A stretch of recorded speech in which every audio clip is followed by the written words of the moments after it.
The TIGP was a huge part in my development as a scientist, as a researcher. So joining the TIGP actually gave me a chance to pursue further studies, and that actually gave me more, opportunity to meet more new people, more research endeavors, etc. And in so doing, joining TIGP actually made me realize that you're actually joining a program. Beyond the program, you're joining a family. So just like a family, there are parts of the TIGP program that supports you from the funds. The funds is just one of them.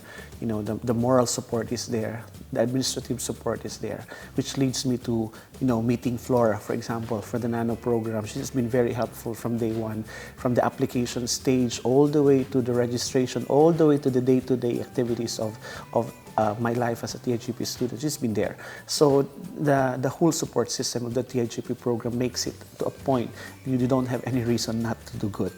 And also through the TIGP resources, I was able to join one conference in Hong Kong. It's a TIGP travel grant.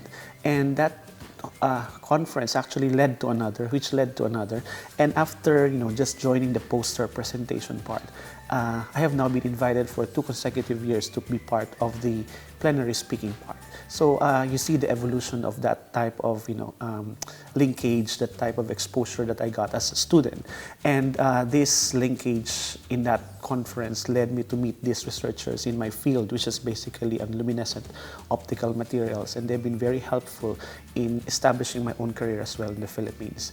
And the TIGP life, I think one of the most interesting and unforgettable experience is actually the Chinese class. Fortunately, we had a very good Chinese teacher. You're not daunted to learn Chinese, and you are actually given the opportunity to learn not only Chinese but actually the culture. So given this opportunity to learn the language, even for a very short time, you actually can relate more to your lab mates, to your professors, even to the ordinary folks that you meet in your day-to-day, life. And I think that for me is one of the most interesting experiences of a TIGP student.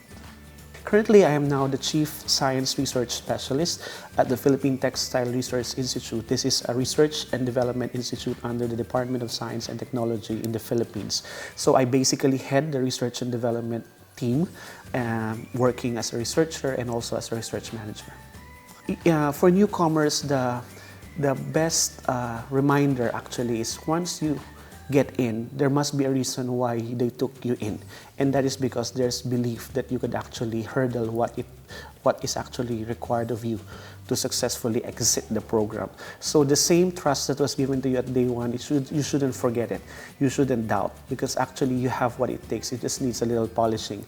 And if you believe in that reason that they took you in, the same reason that you'll also take you out successfully, then I think you will not falter and you'll actually see it through. You'll actually have to graduate successfully, hopefully, at the least possible time. Well, for my advisor in particular, he's been very instrumental. As I always believe, there are only 2 times that you make good choices in life. One is when you get married, and second, when you choose your PhD advisor. So maybe I really got a very good chance in picking a good PhD advisor. So I don't actually call him only as an advisor, it's actually a mentor. It's a PhD mentor because he teaches you not only the science of it, but actually how to do good science and relevant science and actually forge linkages in order for science to actually foster. So my advisor is Professor Liu Rushi from the National Taiwan University.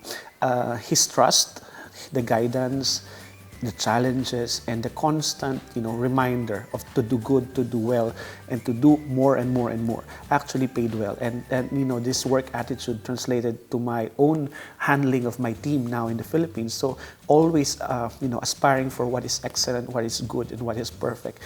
Sometimes you fall, short of it, of your own goals, but then you're always constantly reminded somebody is guiding you and somebody trusts and believes that you could actually do it. So that's for my advisor.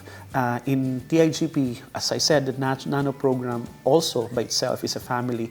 You're mentored by your program director, your administrative assistant, the program secretary, and they have been very helpful in making sure that you actually hurdle the challenges of your TIGP Nano program. And by doing so, we tend to, open up a bit, and they also in turn appreciate how much you're giving into the program.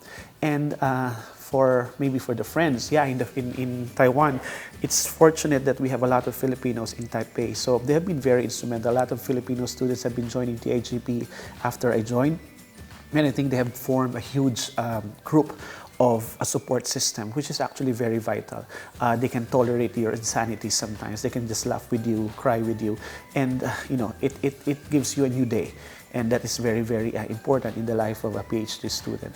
And for my family, I think it's quite atypical because I joined the PhD program quite late. I already have a family in the Philippines, but managing it, I think, was, in retrospect, was by itself already an accomplishment. So I hope they are doing well after I joined them, after the program. And yeah, without all this support, you would not be able to do very well here. Yes, of course. Yeah. Taiwan is still, Taiwan became second home.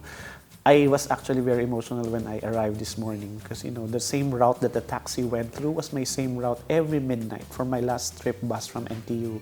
So, the same bus stops.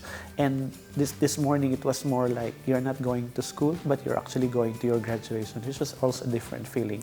So altogether it was very emotional. This is my first time to come back after 2018. So yeah, part of you stays, like I said. Even the guard, there's a guard in our own subdivision, and she said, "Oh, how'd you begin?" You're like, "Yeah, I know. I've been out for like 2 years," and yeah, you tend to be part of the culture, the community.